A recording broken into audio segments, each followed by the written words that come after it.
Hello, everyone. So this is Ecotopia by Ernest Callenbach. This was published originally in 1975. This is a 40th anniversary edition.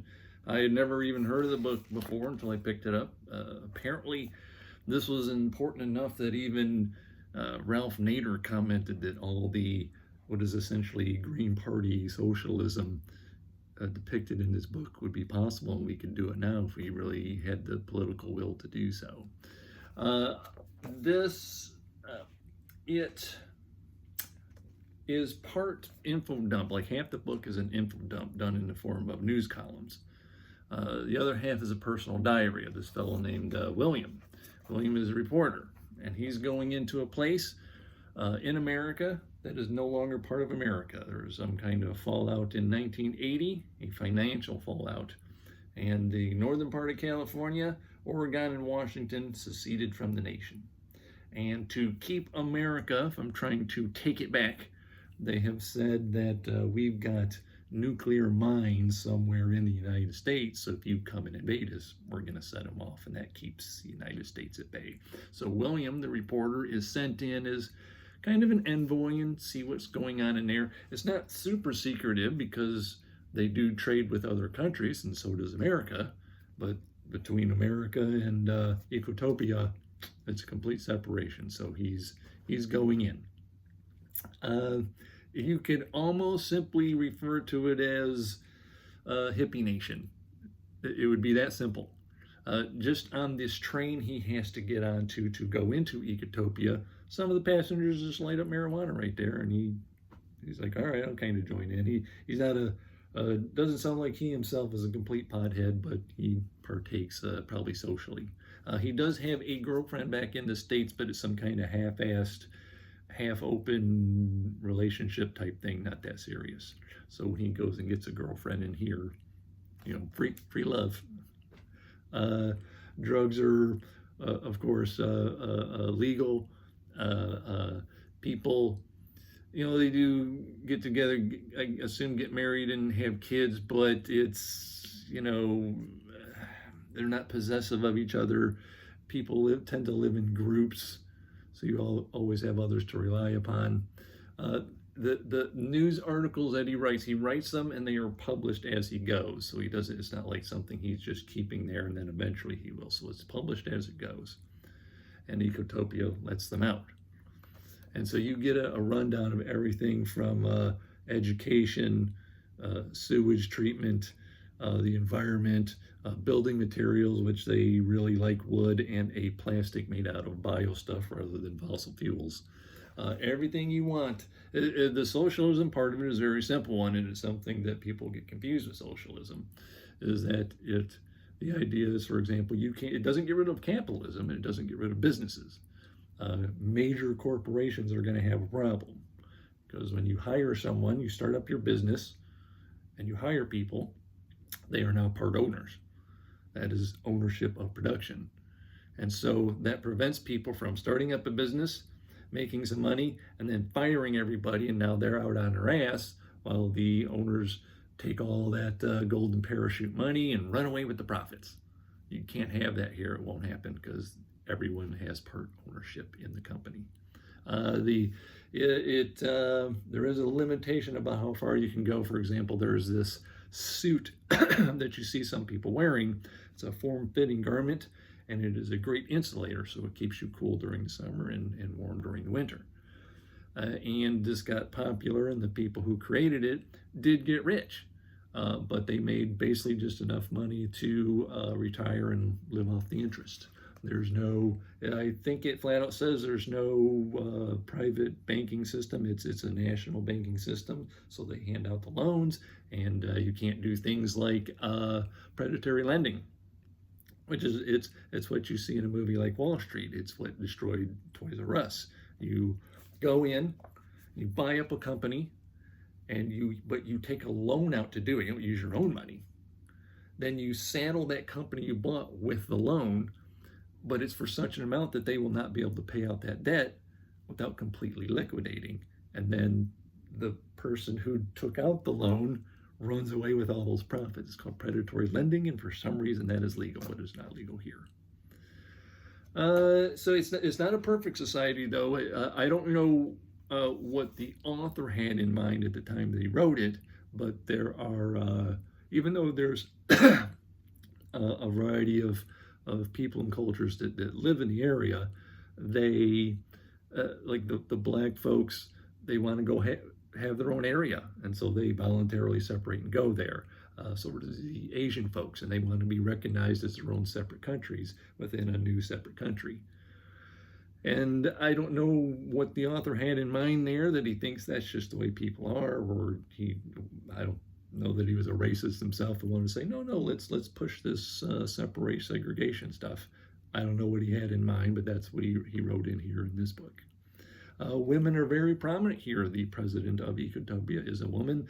I believe it's called the Survivalist Party, which she led, and it is mostly made up of women, though it does have male members. And but despite all the positive things in it, for some damn reason, I was watching Chanel at Chanel Chapters, and she was going to read a Peter F. Hamilton book called Pandora Star.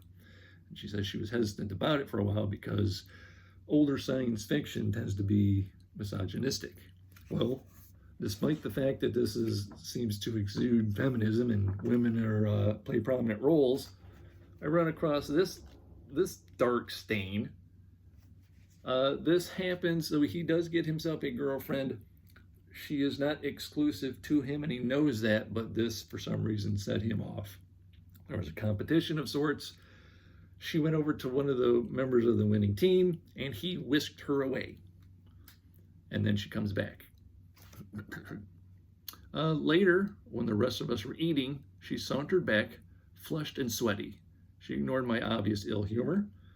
Later, when we went back to the Marshall Hotel, she was relaxed and floppy, and I tossed her around on the bed a little roughly, wouldn't let her up, more or less raped her. She seemed almost to have expected this. I felt odd when it began, confused between hatred and desire, but then they merged into a kind of hard, tightly holding embrace, a welcoming back on her part, and a deep acceptance of her on mine.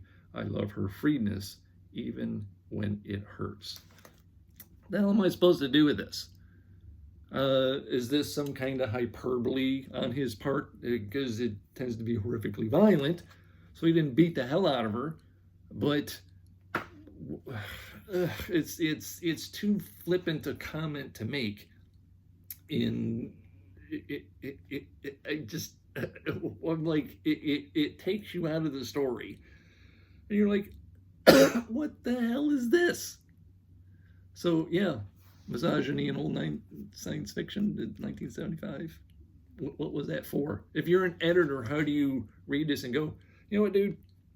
Why don't you just take that little bit, that one little more or less raped her line, and everything else will work fine? Why don't you say that? I don't know, 1975, I guess. This is not an amazingly well-written book. It's not something I would normally say, hey, I recommend you read this, because it was a bit dry for all its info dumping on all these aspects of society, and you know, once you've turned it, what are the results? What are the results of education? You know, how do they go to school? There are no cars. Everything is trains or bikes, and I thought that it sounded kind of odd at first, but then it kind of made sense. The idea is that there are just free bikes everywhere. There's bike racks everywhere. So you might get off your tram or your bus or your train, and you know what, I don't feel like walking that far, I'm going to get on this bike, and then you just leave the bike there. You don't necessarily have to take it back in case you find another form of transportation to get back where you came from anyway. And it just sounded odd, but it said, okay, you could have free bikes, basically, or since they're out there, there's no reason to buy one yourself because they're just out there sitting. And then someone has a job to go and clean it all up and put things where they go. I'm so sorry. So kind of a positive experience, but you'd have to be really interested in the subject matter. I, for one, always like the idea of self-sustaining space colonies and seasteading. But in order to do those things, you've got to have resource of materials. Because if you're on a boat and you go out on your own, you can never really be separate from society because you got to get food. So unless you start up your own hydroponics garden and not only provide yourself food but medicine, and then parts for your boat, you've got to always be connected to society. So really, you have to have your own resources in order to be self-sustaining, which Ecotopia is, because it does have a landmass of its own that has enough stuff on it, and they do trade, but still they do trade with others. And so you have to be kind of interested. It's not really that good a book.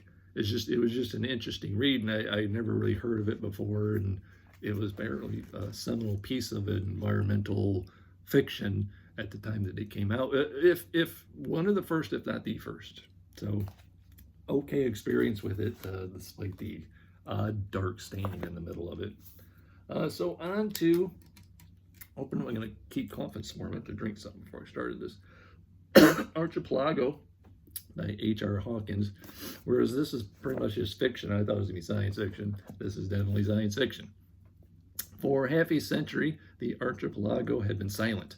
Alone, out on the galaxy's rim, an eccentric cluster of planets set out to forge a new society, far from the meddling interference of the great interplanetary leagues. Over decades of isolation, the archipelago became a mostly forgotten legend. Then out of the blue, they send a message. The leagues are invited to visit. But why? Why now?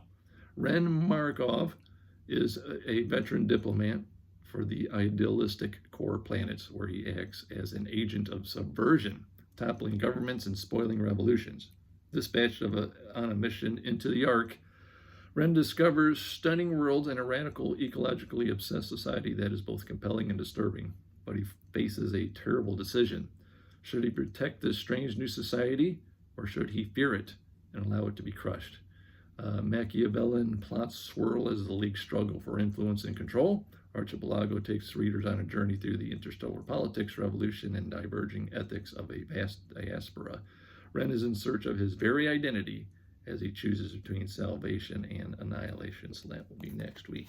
Oh, I should mention again on Chanel. She started reading this, and as a Freyrin fan, this looks like it's going to be pretty good. A lot of times when I flip through manga, I've read a lot of manga, the artwork isn't so good. It's incredible looking inside this. I want to say I can't wait to get reading it, but I am, because I'm not really in a fantasy frame of mind right now. But looks really good inside. Someone going into a magic library. That'll be way down the line. So that's it. There's Ecotopia. Ecotopia. It's okay. Interesting experience, I guess. This is an extra next week. I have to give a special thank you to Kelly at Books I'm Not Reading, because she hit a milestone amount of subscribers. And I mentioned in her comments I was still hovering around 492, not quite getting to 500. And she actually made a short just advertising my channel. Go to Monty's channel, and I did pick up a few subscribers, so I can't thank her enough for that, because that's really cool. That's it. See you next week with this. Bye-bye now.